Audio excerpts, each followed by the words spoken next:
Hello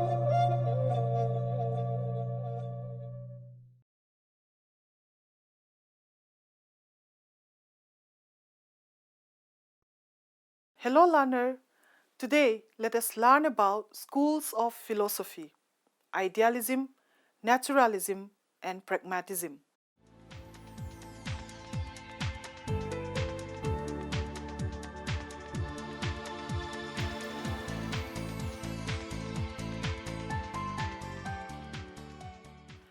Philosophy, according to Oxford Collins Core-Built Dictionary 2006, is the study or creation of theories about basic things such as the nature of existence, knowledge, thought, or about how people should live.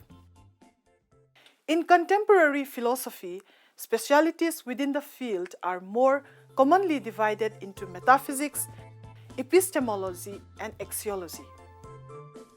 Metaphysics, which deals with the problems of reality, is further classified as theology, ontology, cosmology, cosmogony, philosophy of the self, and eschatology. For the purpose of the present discussion, we will classify ontology, that is the study of ultimate reality based on the nature of origin of life, into monism, dualism and pluralism, where monism means origin of life traced to one factor. Dualism means origin of life traced to two factors, that is mind and matter. If the mind is real and ideas are real, then we call it an idealist philosophy. And if the matter is real, then it is furthermore classified as A. Materialist, which is physical matter is real, and B. Naturalist, that means nature is real. Also, if the origin of life is traced to many factors and where experience is real, then it belongs to pragmatist philosophy. Philosophers bearing common ideology were grouped together and formed philosophical school of thoughts that influence the society and education during their respective periods. Some of the dominating ones are idealism, naturalism, and pragmatism, which will be highlighted here. Now, first, let us come to learn about idealism. Idealism is born out of Plato's theory of ideas. It is generally derived from the Greek word idein, meaning to see. Idealism signifies two terms, idea and ideal. In this way, the real word is ideaism, but adding the letter L for pronunciation facility, it is known as idealism, which is a philosophical belief claiming that the ultimate nature of reality is based on mind or ideas. Material things are imaginary, and that material things do not exist independently but only as constructions in the mind. Idealism holds that spiritual world is more important than material world. The chief reason is that material world is destructible and mortal. Hence, it is untrue and myth. On the contrary, spiritual world is a world of ideas, feelings, and ideals, the knowledge of which reveals the reality of mind and soul. In this way, according to idealism, only spiritual world is the essence of reality, which is undying, immortal, and true, and recognizes human ideas, feelings, and ideals more important than natural and scientific phenomena or material objects, and emphasizes that human development should be according to moral, ethical, and spiritual values so that a person acquires knowledge of unity in diversity. The chief exponents of idealism are Swami Vivekananda, Rabindranath Tagore, Mahatma Gandhi, Plato, Kant, Froebel, William T. Harris. Now let us come to learn about the various definitions of idealism. According to Brubaker, Idealist points out that it is the mind that is central in understanding the world. To them, nothing gives a greater sense of reality than the activity of mind, which is engaged in trying to comprehend its world. For anything to give a greater sense of reality would be a contradiction in terms, because to know anything more real than mind would itself be a conception of mind. The various fundamental principles of idealism are: number 1, idealism believes in two forms of the world, spiritual world and material world. Idealism gives more importance to spiritual world as compared to material world, as the idealists believe that spiritual world is real world and the ultimate truth, whereas the material world is transitory and mortal. To know the reality of the spiritual world is to know the reality of mind and soul. It is a sort of self-realization, the main aim of human life. According to idealists, knowledge of mind and mold can be obtained through ideas only. Hence, they have given more importance to ideas over the objects and material things. The second fundamental principle is, to idealists, man is more important than material nature. It is because man can think and experience about material objects and material phenomena. Hence, the thinker or the one who experiences is more important than the object or the phenomena experienced. Man is endowed with intelligence and a sense of discrimination.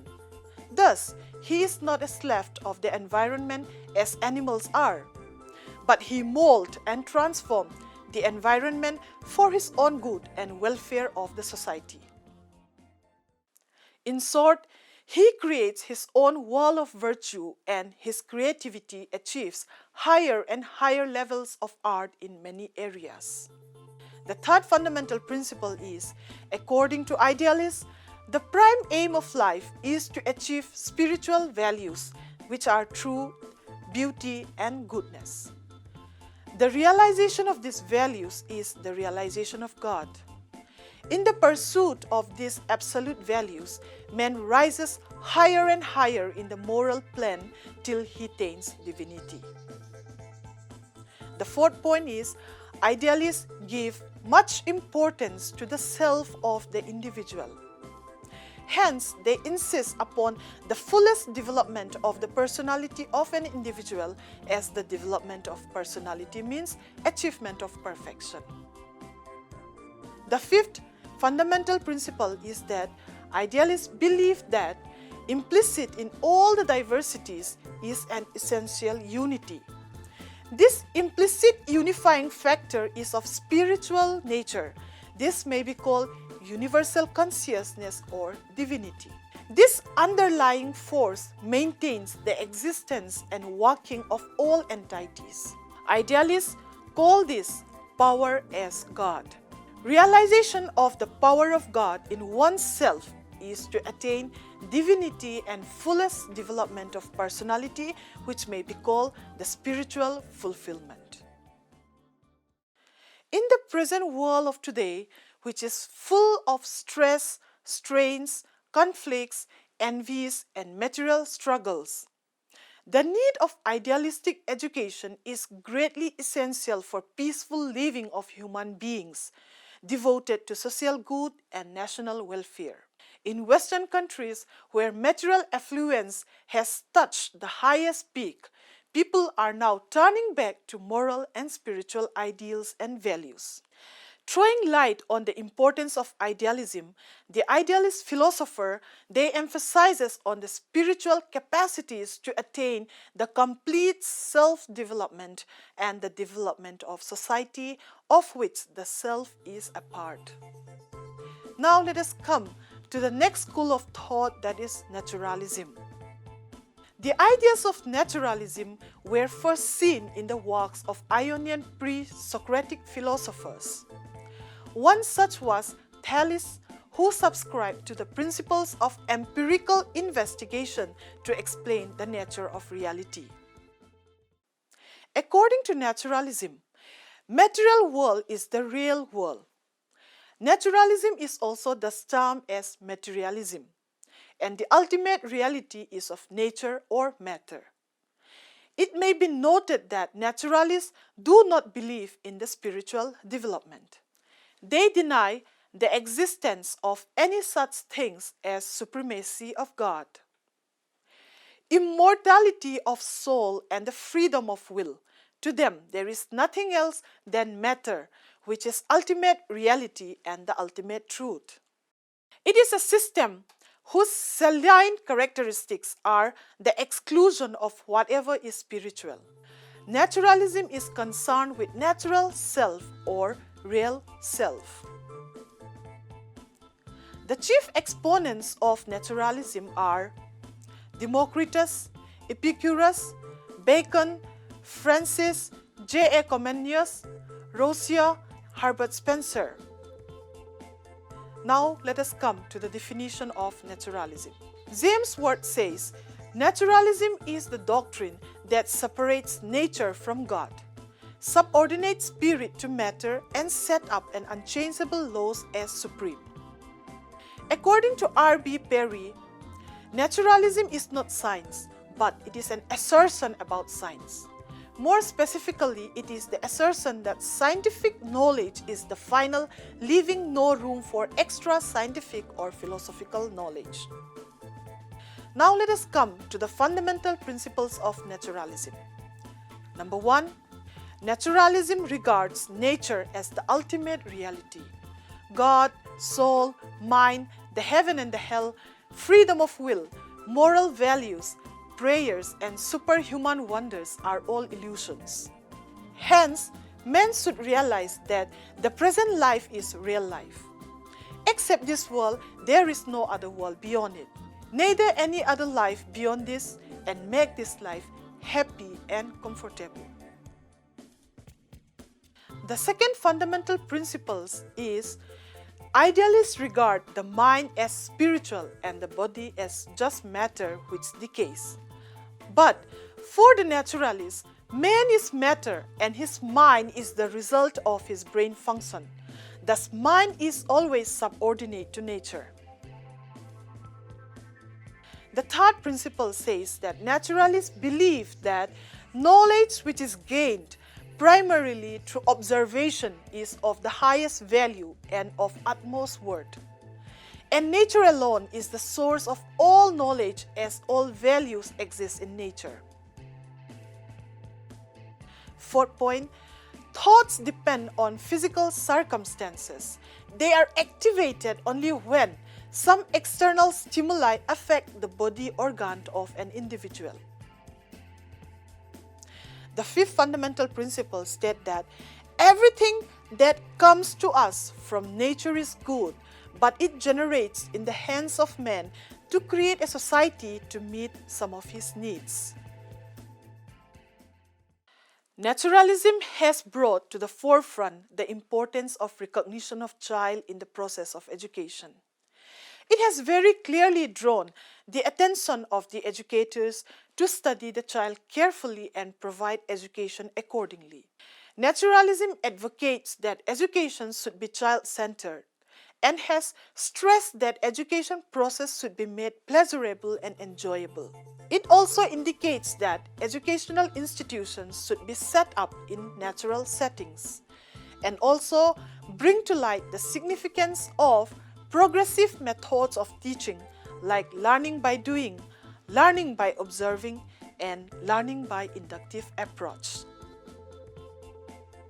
Let us come to the last school of thoughts of our today's lesson, that is Pragmatism. Pragmatism is also known as practical philosophy or utilitarian philosophy.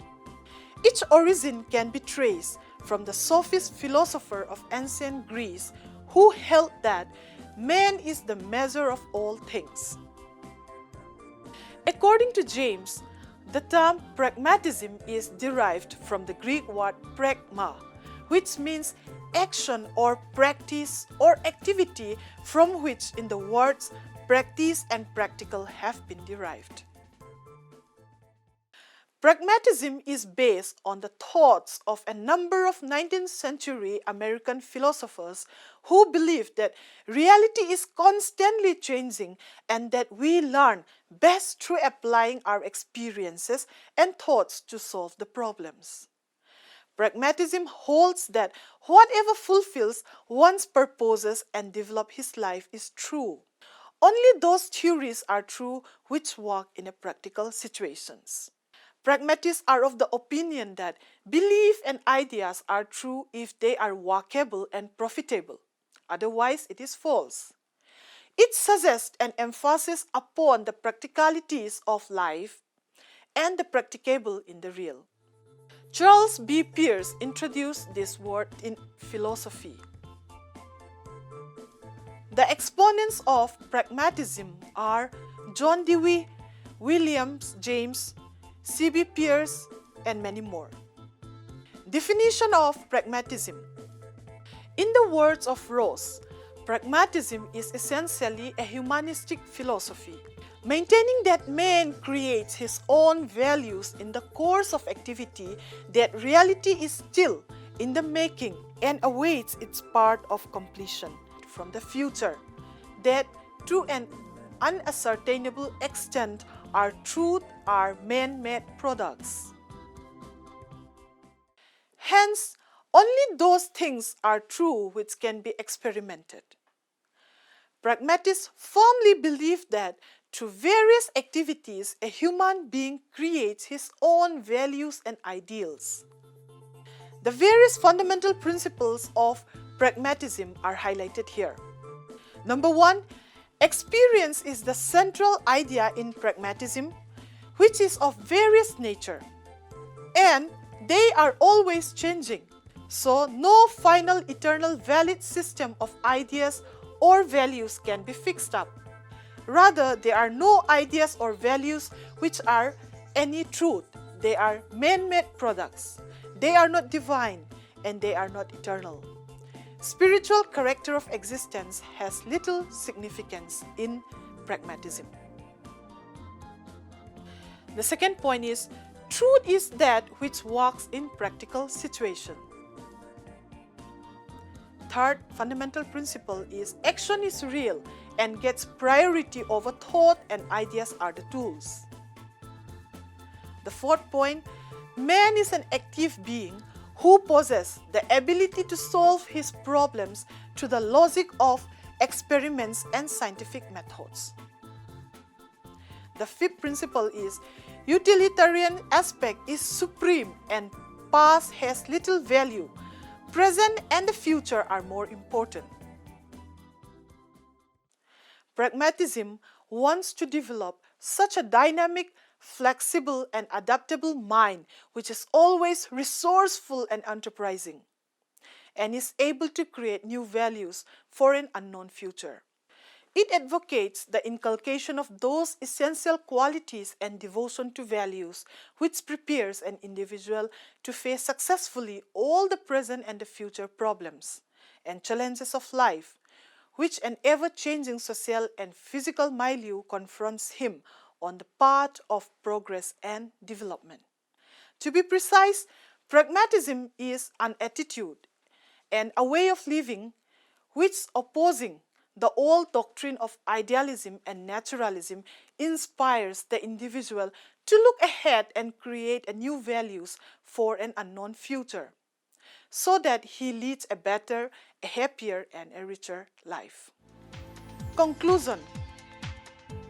Understanding some of the dominating philosophical thoughts of the particular time and their contributions to education and social change is essential for educators, not only so that they possess an individual philosophy, but gain more awareness to the philosophies of their students and administrators, and to have had a profound influence on approaches to teaching and learning, as well as on the progression of human society, and equip the teachers to understand their role as a teacher.